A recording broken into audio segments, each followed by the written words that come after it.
We're going to hear from all of these coaches and GMs. We got Mike Tomlin, Omar Khan on the Steelers quarterback situation. Wait until you hear what Jara has to say about targeting a running back in the draft. Boy, do they need one. We've been saying that for a couple years now. Welcome to NFL Live. I'm Hannah Storm. This, as you know, is Dan Orlovsky. That is Jason McCourty. This is Mike Tannenbaum. The Mike T. Yes, the Mike T. The Mike T. Which Dan has already thrown down the gauntlet and say they're going to have at it today. All right, the Steelers still need a quarterback. They have the 21st pick. As you know, here is Tomlin and Khan today. We go to camp with 4 quarterbacks. Right now we have 2 on the roster, and all options are on the table. And how we acquire those last 2, I assure you we'll have 4 when we get to Latrobe. Excited about this week. There's a lot of good players that can help us. We have 6 picks. I don't know how realistic it is that we move up, but you never know. I think staying put or moving back is probably a bigger option for us. I've obviously known his father for a long time, my first time meeting him. I think the things that stood out were evident in his video. There's a toughness there that doesn't get talked about enough. There's a competitive spirit there that doesn't get talked about enough. I know he's very talented and has made a lot of plays for his university and his team, but the intangible qualities displayed on tape were impressive to me. Tomlin talking about, of course, Shedeur Sanders. So the Steelers, one of just 2 teams in the NFL that has had a different Week 1 starting quarterback in each of the last 4 seasons, along with the Commanders. But, of course, much different situation. Obviously, they have Jayden Daniels now. So no matter who has started for Pittsburgh, they've actually come away with a winning record. Thank you, Mike Tomlin. But they can't seem to get over that hump and actually win in the playoffs. So there's going to be another different starter this year, and only 2 guys in the quarterback room right now. So that is Mason Rudolph and Skylar Thompson. That is what we are looking at, fellas. Aaron Rodgers telling the Pat McAfee show last week, I'm open to anything. I'm attached to nothing. Retirement could still be a possibility. How do you think they should handle that QB room? Yeah, well, Hannah, based on what happened with Pat McAfee, the bad news is Aaron Rodgers told us that he's basically done. The good news is it happened before the draft. Dano, you know that to withstand the rigors of 17 games as a starting NFL quarterback, you have to be all in. We go back 2 years ago when he was with the Jets. He was there the first day of the offseason program. And Hannah, what does Mike Tomlin say? We want volunteers, not hostages. So we know that Aaron Rodgers is out. And I really like what Mike Tomlin said, J-Mac, from a standpoint of the toughness of Shedeur Sanders is underrated. He's been sacked 94 times over the last 2 years. He's missed 1 game. And in 2023, there were 66 quarterbacks that started the game. This past season is 59. You can get a tough, smart, durable quarterback. I've been in that situation, go back to 2009, guys, where we had to go get one. We got one in Mark Sanchez. If I'm the Steelers, guys, I am not negotiating. I am paying the bill. I'm going to go get Shedeur Sanders, and I'm going to wish Aaron Rodgers all the best. Okay, but do they even have enough to get up there? I don't know. No-brainer quarterback in round 1? No brainer. For you, if you're Pittsburgh? What do you think? I mean, Dan, let me ask you a question. If you were running the Steelers and you paid DK Metcalf $30 million Totally. and a second-round pick, do you want Mason Rudolph getting the ball in? No, I'm in complete agreement with you. Here's the pushback I have on, you're saying Shedeur at 21.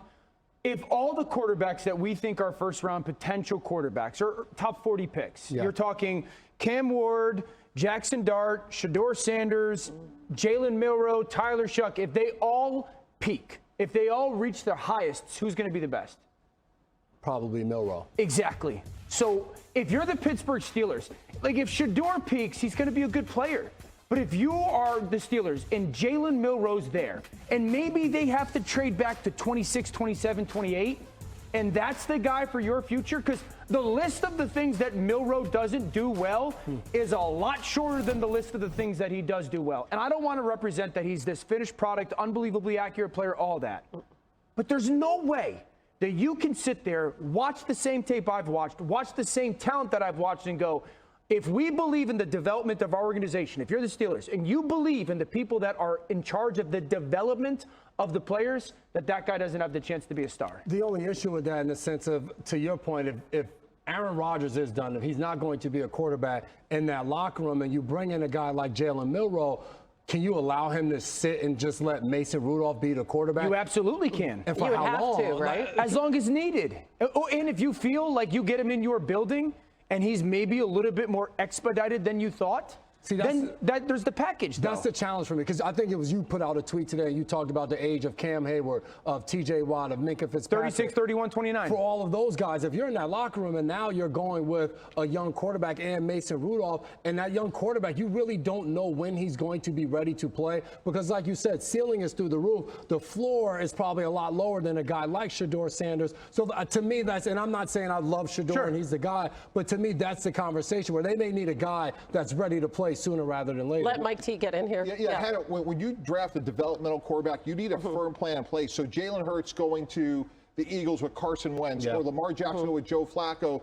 Anthony Richardson, in my opinion, played too soon. When you're a developmental quarterback, which I totally agree with, take him in the second round. You got to win for today. And J-Mac, like you're saying, you have a veteran group. So to me, Jalen Milroe is an inconsistent timeline. When you go spend $30 million at the top of the market for a wide receiver, you're either going to blow it up and say we have a Hall of Fame coach and Jalen Milroe and everybody else goodbye. TJ Watt, Minkah Fitzpatrick, goodbye. Or you're saying, you know what? We got a Hall of Fame coach. We have a good defense. We got a couple good offensive linemen. We got Pickens. We got Metcalf. And we're going to go get somebody we can win with today. Your idea is inconsistent. No.